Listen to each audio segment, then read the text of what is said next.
Parashat Yitro begins with the story of Yitro coming to visit his son-in-law.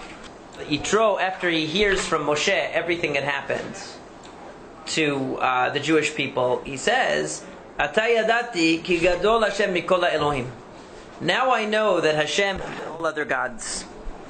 That's what Yitro said.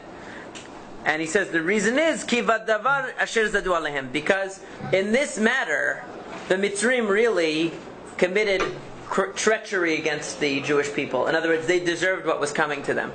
That's the basic meaning of what Yitro said. Now, the Chachamim come along and say, if I come and tell you, now I know that this religion is better than all other religions. What does that imply? That I tried all of the other ones, because how can I be in a position to comment on every other religion? If I come to you and say, I know that this God is better than all the other gods, how do you know? Have you ever tried the other gods? Have you ever experienced it? How do you know it's better? So the Mechilta is a midrash on the book of Shemot.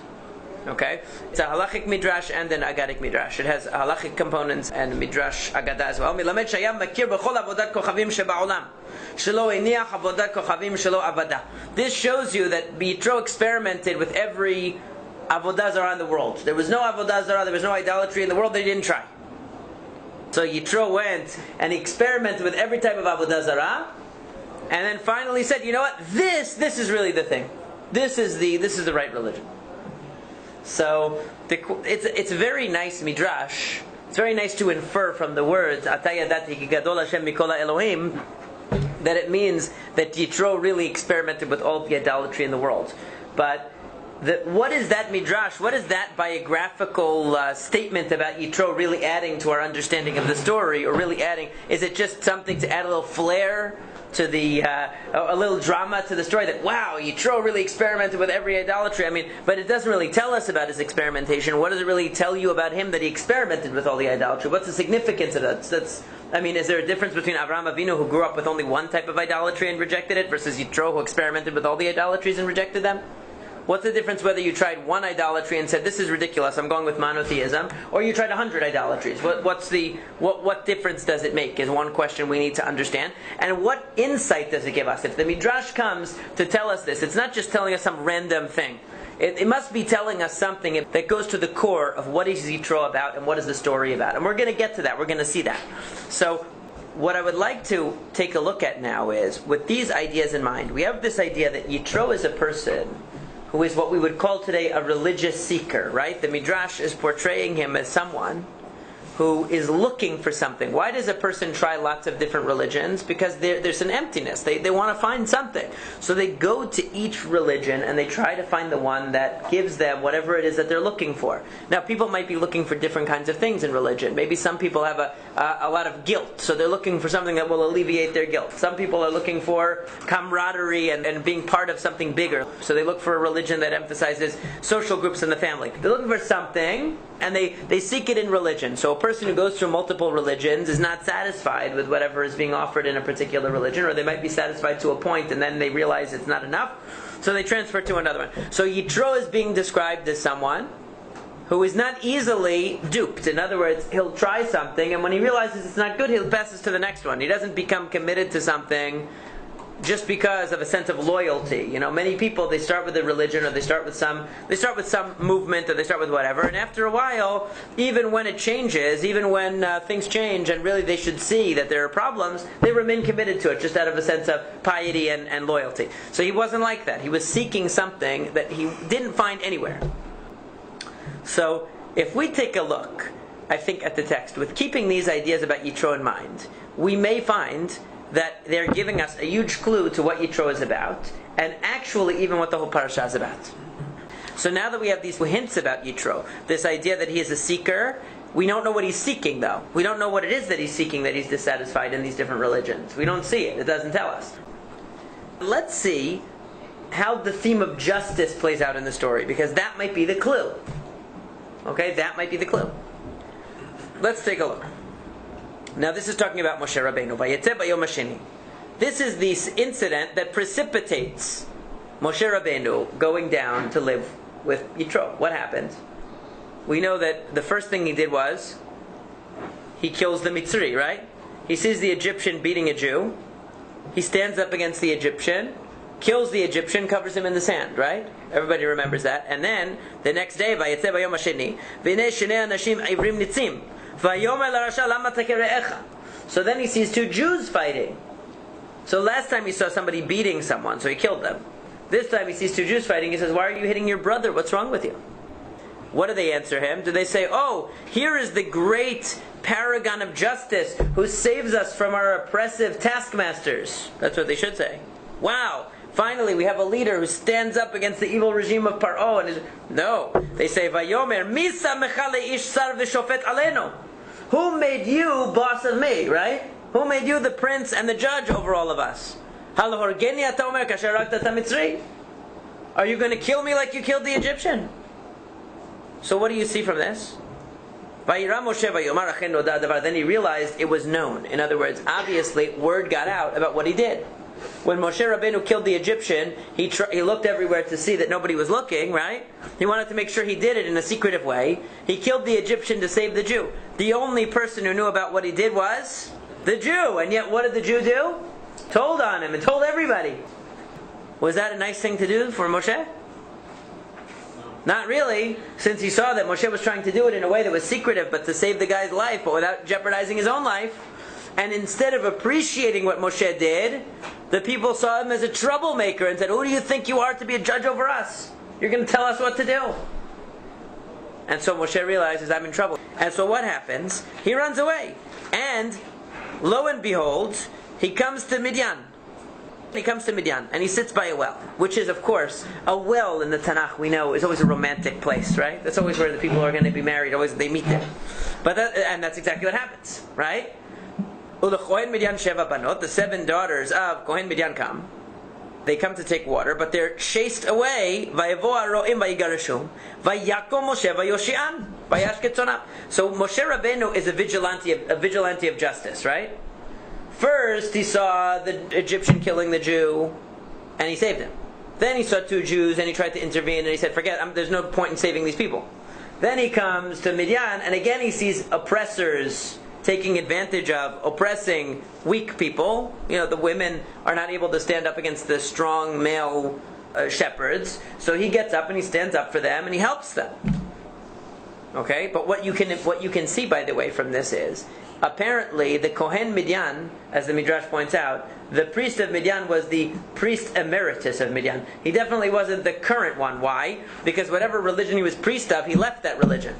Otherwise, who would treat his daughters that way? They're going to throw them out? No, they would have shown some respect for them.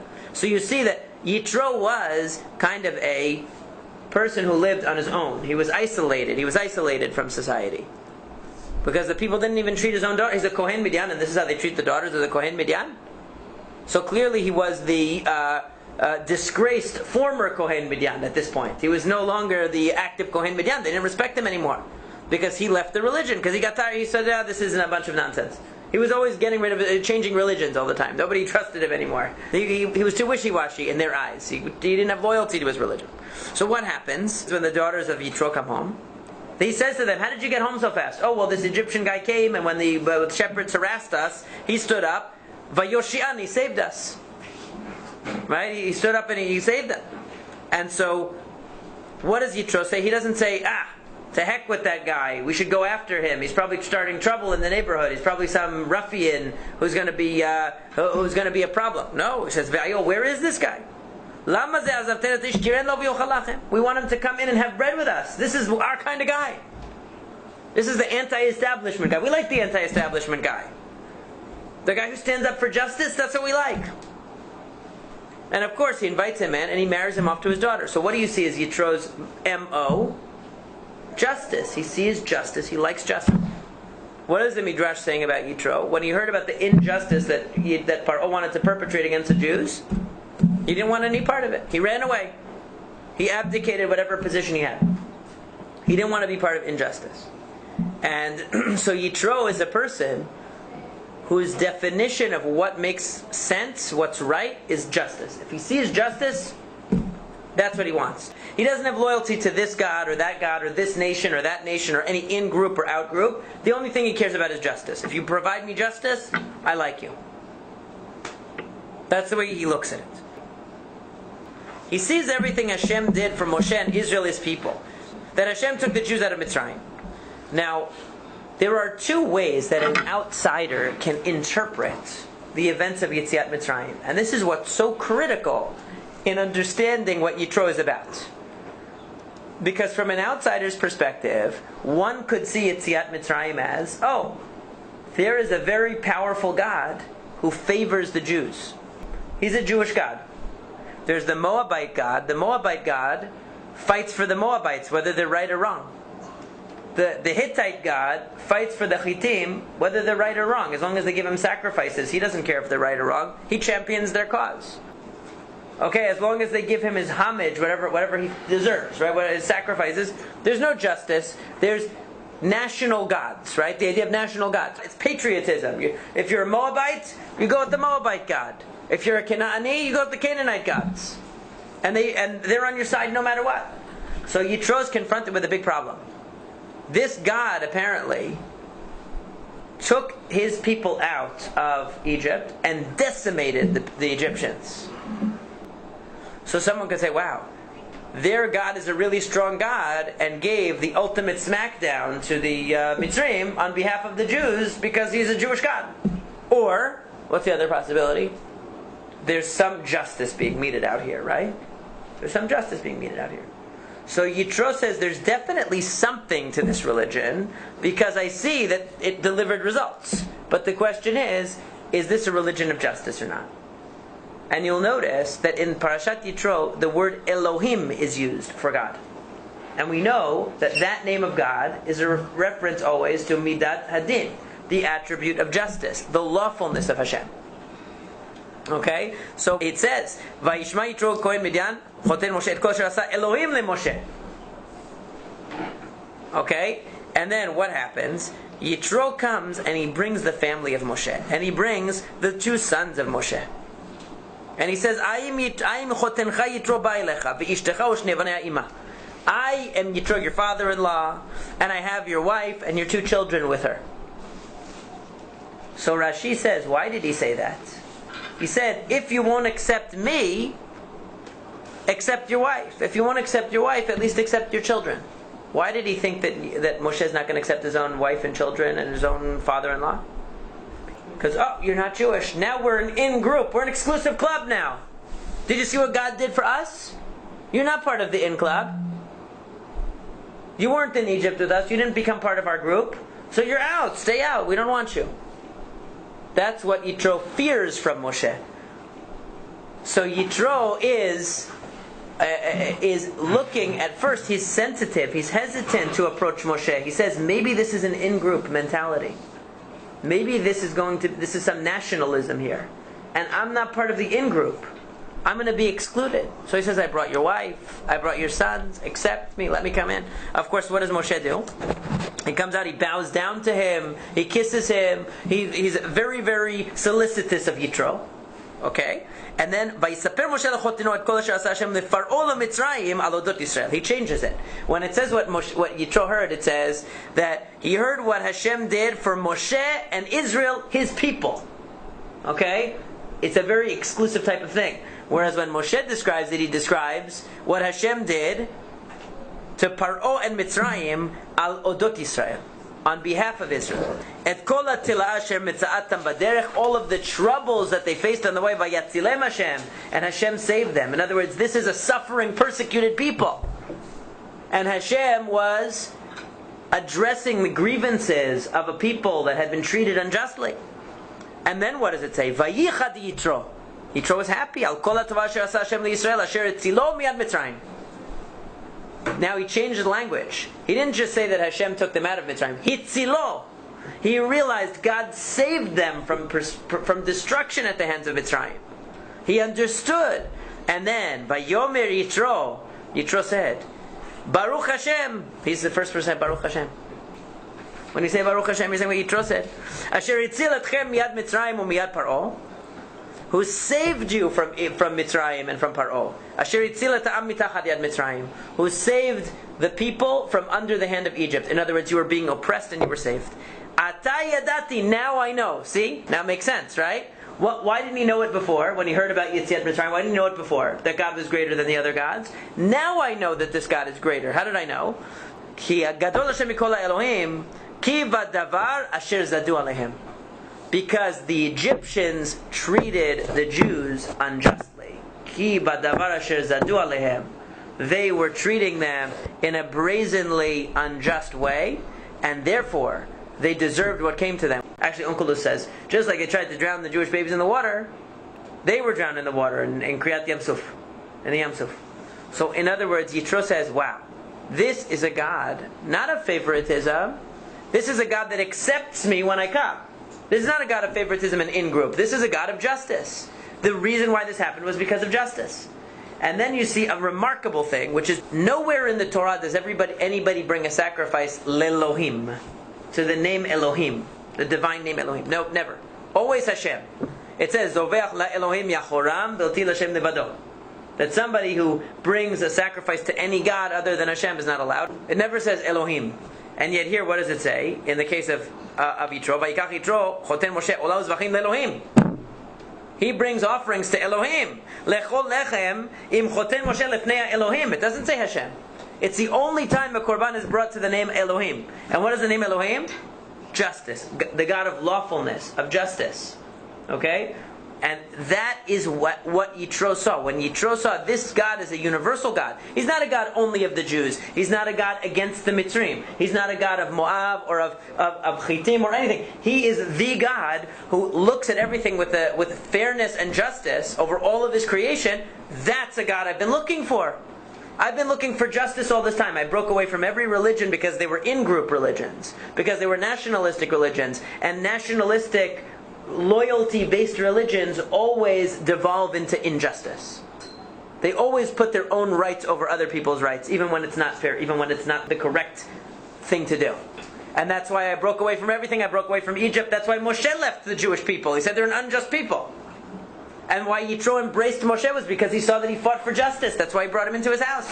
Because he stood up for justice. And finally, he sees a God that metes out justice. Not a nationalistic God like the rest of the gods that existed in the world at that time. Nobody before conceived of a God who not only held other nations accountable for their deeds, but holds his own nation accountable for their deeds. That is a truly just God. That's what Yitro has been looking for his whole life. He says, where have you been all my life? This is the religion I've been waiting for. Let's develop this theme to the next level. So notice what theme keeps coming up? The theme of judgment, the theme of justice. And who gets involved? He asks him, what are you doing? You're sitting here all day long judging the people? What kind of a leader sits all day long with lines going out the door judging the people? This is not sustainable. So what's going to happen? So, because the people come to seek Elohim. They're seeking justice. They seek law. I let them know the statutes of God and His instructions when they have a fight amongst themselves. And you know what Yitro says? This is no good. This is not going to work. This is bad. And he says, now listen to my voice, I'm going to give you advice. And may God be with you. You will be the intermediary between the people and God. You will go to God with questions. And you will teach them. And then you see, what does He tell them to choose? Yir'ei Elohim, people who fear God. What God?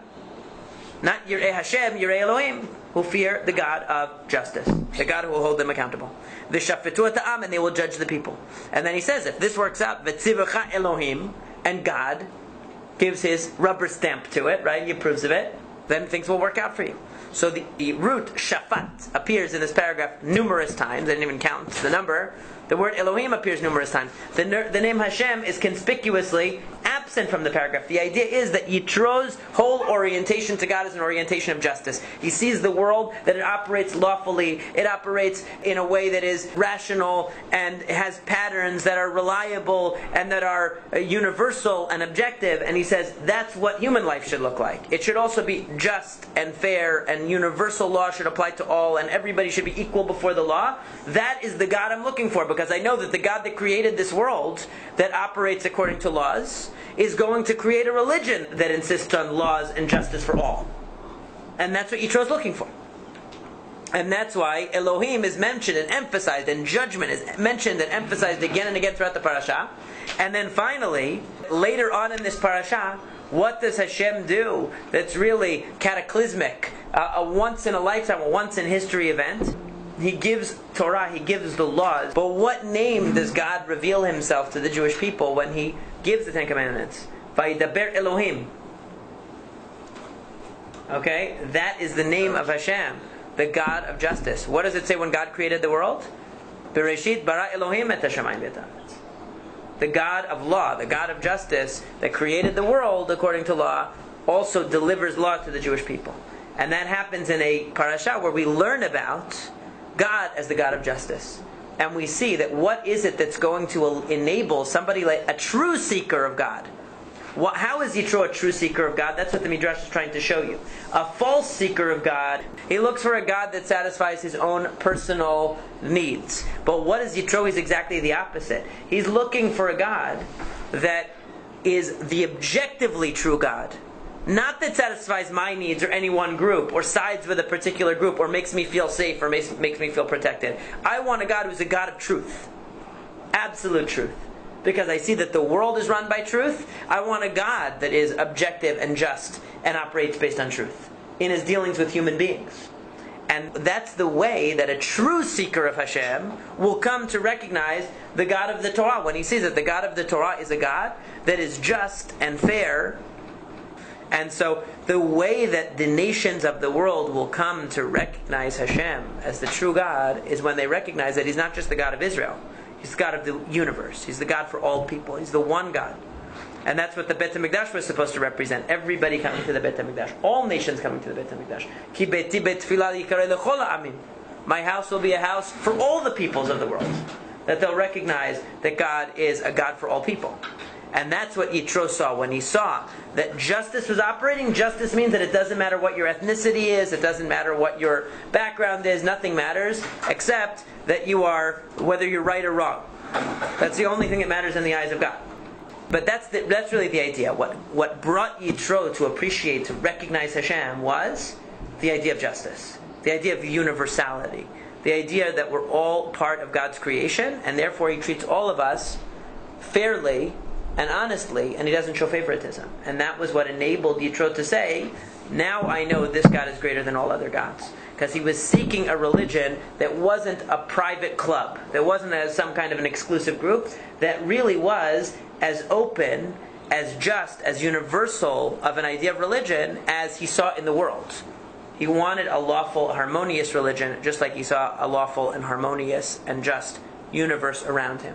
And that's the beauty of Yitro. So really the Midrash, by describing to us how Yitro was seeking God all this time, then you start to look and you realize that Moshe was a person who protested against injustice. And that was exactly what brought the two of them together.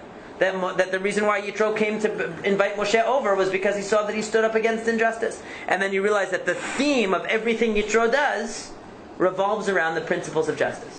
That's what Yitro recognized in the Torah, and that's such an important idea as we come to the giving of the Torah at Har Sinai, to see Hashem as the lawgiver, Hashem as the source of justice. Beautifully.